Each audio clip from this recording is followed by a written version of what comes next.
Yeah!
Whoa! Whoa! Yeah!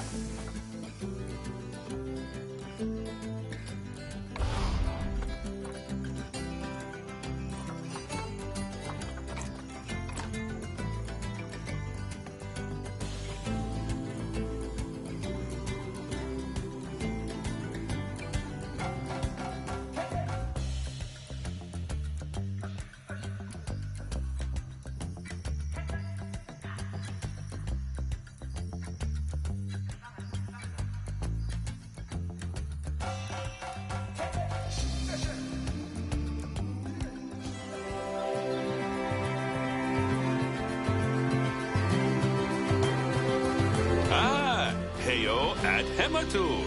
Yeah. Sorry about that. I have a habit of slipping back into the Planko language. It's good to finally meet you in person.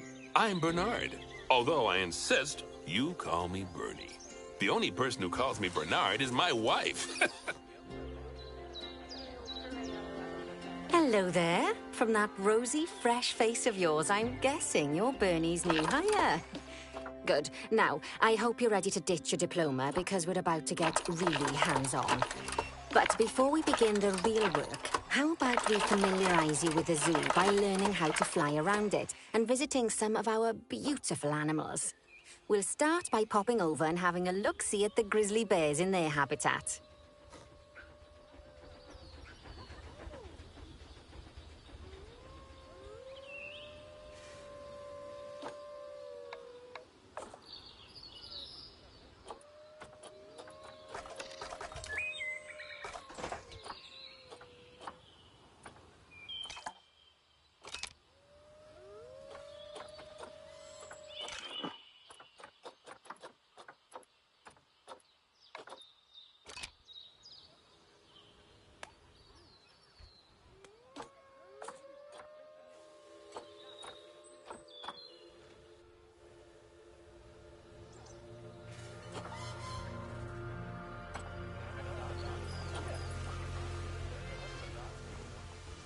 Did you know that grizzly bears, also known as Ursus arctos horribilis, can hibernate for up to 7 months a year?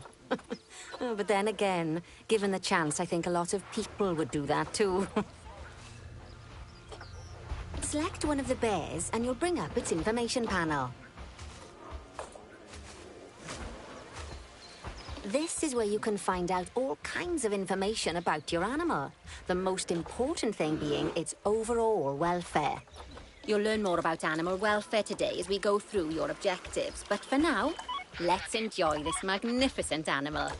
Why don't you select the camera from inside its information panel?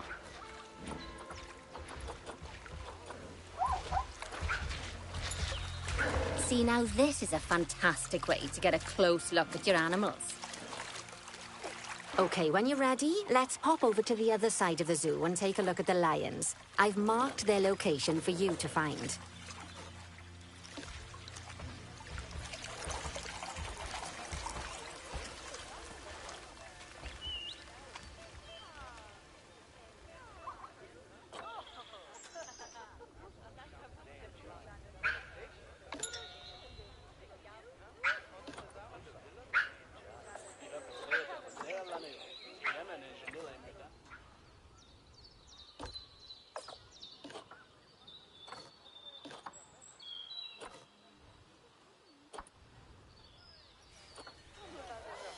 Panthera leo leo, or the West African lion to you and me. Lions are the most social of the big cats, and there can be as many as 40 lions in a pride, although prides of that size are pretty rare. As Bernie would say, those lions are awesome, which is precisely why I handle the training instead these days. Anyway, how about we get started on those objectives? Come on, let's head over to an empty habitat and see what needs doing there.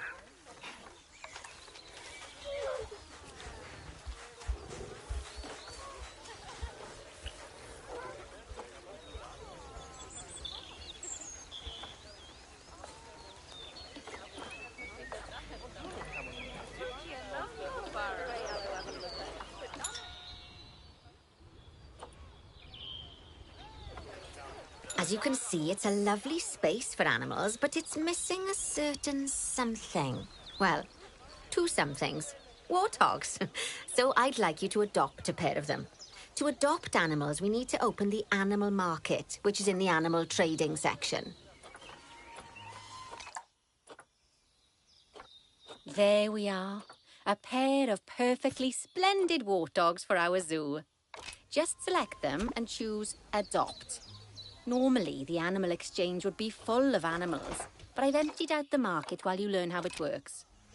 The last thing I need is you accidentally ordering a dozen elephants. When you adopt an animal, it's automatically placed in the trade centre, where they're held until you're ready to move them into their habitat, which, as it happens, you are. So how about you move them into their new home?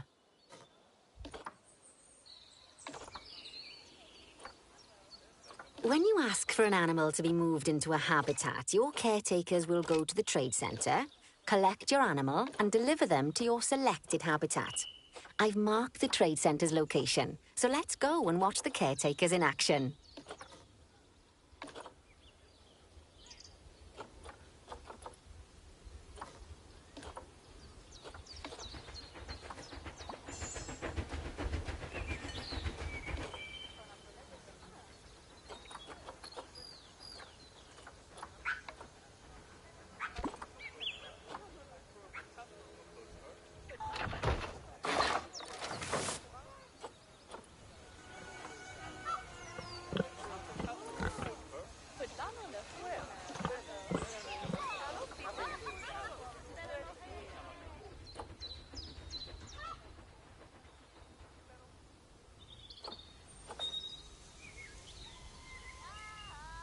Well, as you can see, those caretakers don't hang about. They'll move those animals to their destination as fast as possible.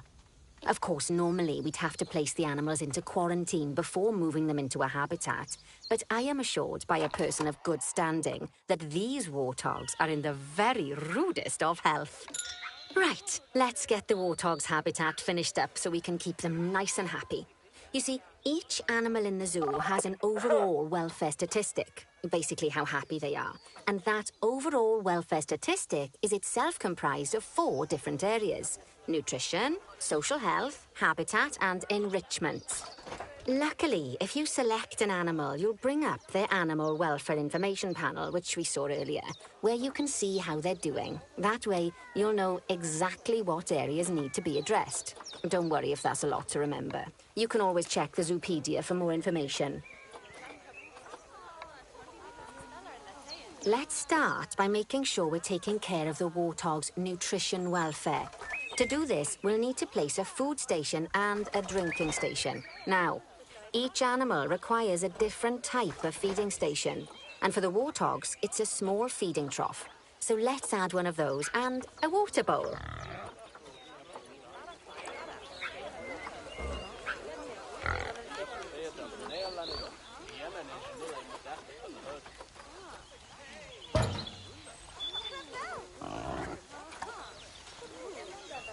Animals also require stimulation to keep them happy.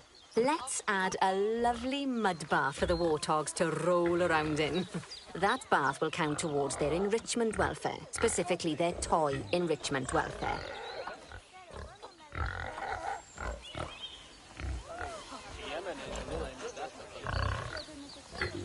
Oh, nice work. You've got a knack for this, I see.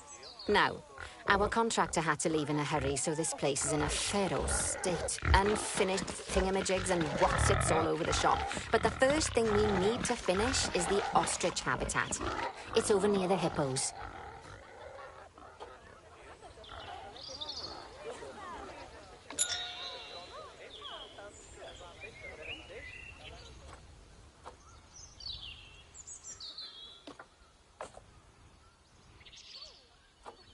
Oh, before we actually start building our ostrich habitat, let's pause time for a moment.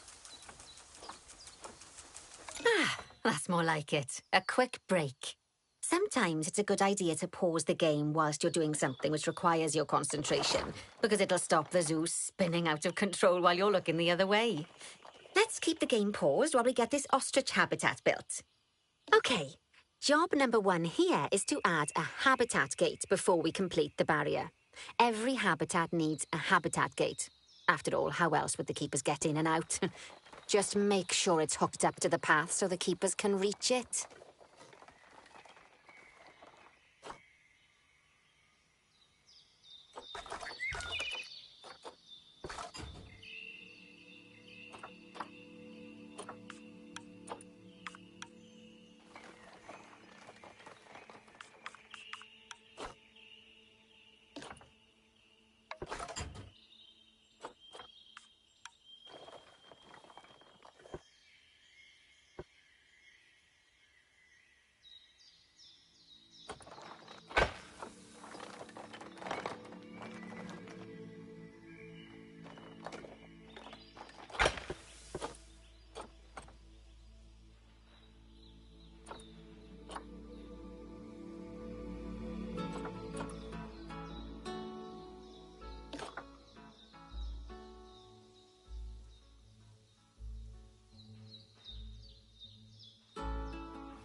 Right, let's complete the perimeter barrier so we can adopt us some ostriches.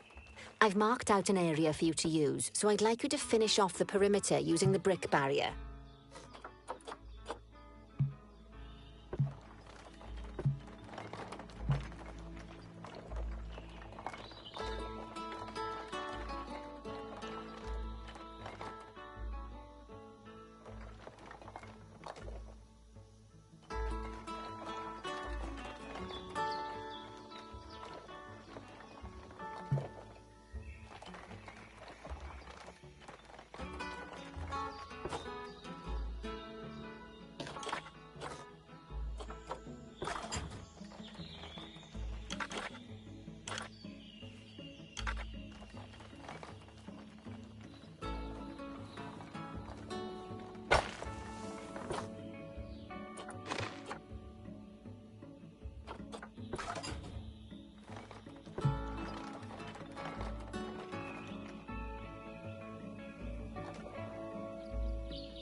Good work.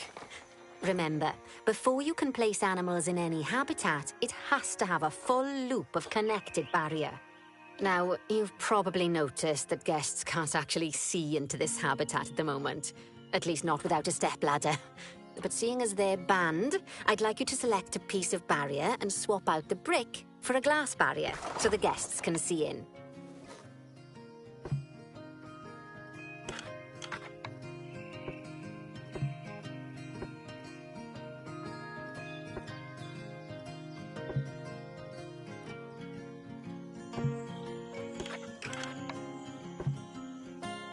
There we go. Adding in more windows gives guests even more opportunities to see the animals in a habitat. It's always best to make sure the guests can get a good view into a habitat from the path they're walking on, because it makes them happy, and because this would be a pretty terrible zoo if they couldn't. The last thing we need to do is to add a donation box. You see, when guests enjoy the view of an animal, they'll make a donation. Just make sure you put them in easy-to-reach places, like near a viewing point. Donation boxes are one of the main sources of income for the zoo, so make sure you remember them.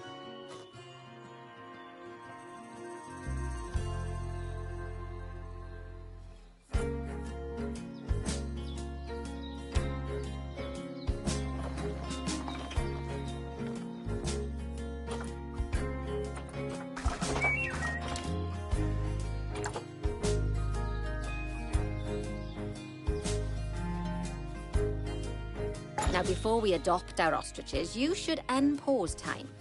After all, if time's paused, then so are our caretakers, which will make it a bit tricky for them to deliver the ostriches.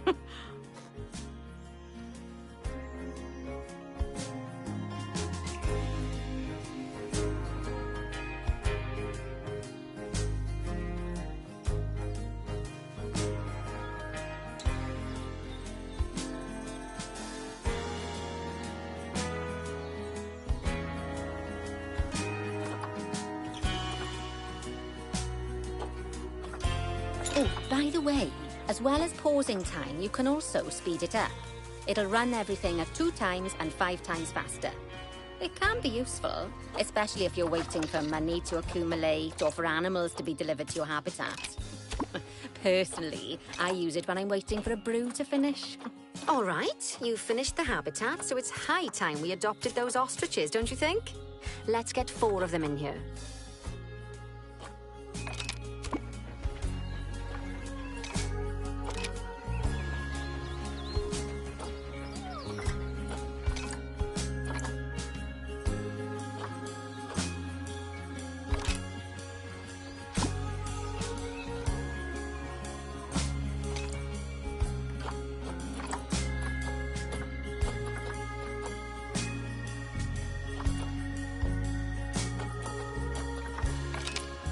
While we wait for them to be collected by the caretakers and brought to the habitat, you should get it ready for them.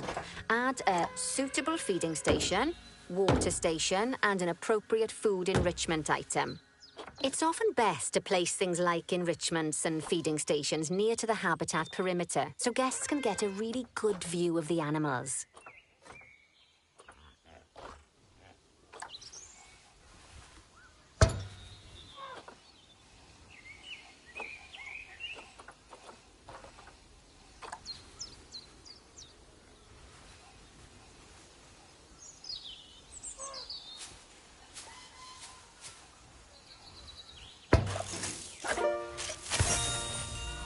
Oh, good to see the ostriches have somewhere they can really stretch their legs. Did you know they can actually run at 43 miles per hour? Oh, heaven forbid they ever escape. The speed camera fines alone would bankrupt us.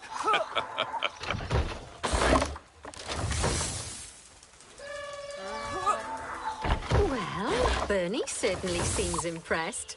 Did you do his speed camera joke? Every time we get an ostrich. So, now we've made the ostriches' lives a bit better, let's do the same for the keepers, shall we? To make it easier for the keepers to feed the ostriches and hippos, we should build a new keeper hut. Keeper huts are where the keepers prepare the food for animals, so they should be placed near to the habitats, to make sure the keepers don't waste their time walking when they should be looking after the animals.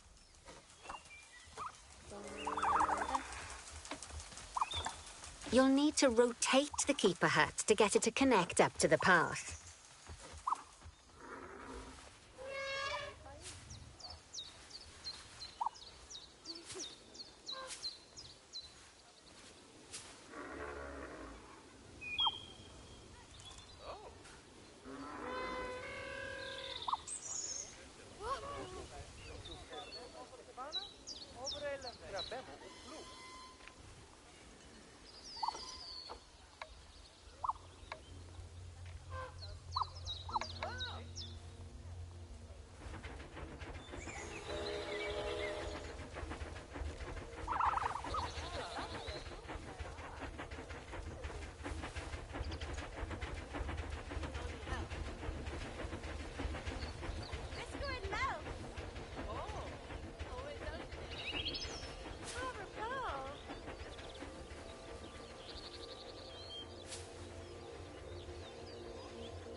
This keeper hut only has space for one keeper, but the larger keeper hut can allow multiple keepers to prepare food at the same time. Oh, but bear in mind that keeper huts and other staff facilities shouldn't be placed near to areas where there are lots of guests. Guests don't like seeing facility buildings, and it can affect their happiness. Negatively. In case that wasn't clear.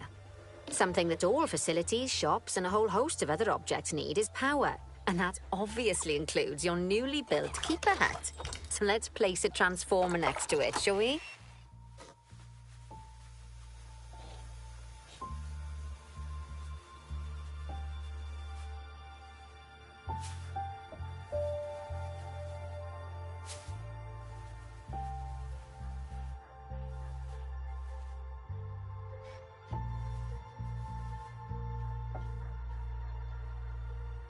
Lovely work.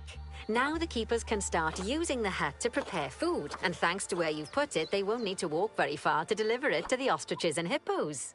Let's get on to your next objective then. Bengal tigers. We want to adopt some, but I'm afraid there's nothing ready for them yet. Head on over to the plot of land I've marked out. It's not too far away.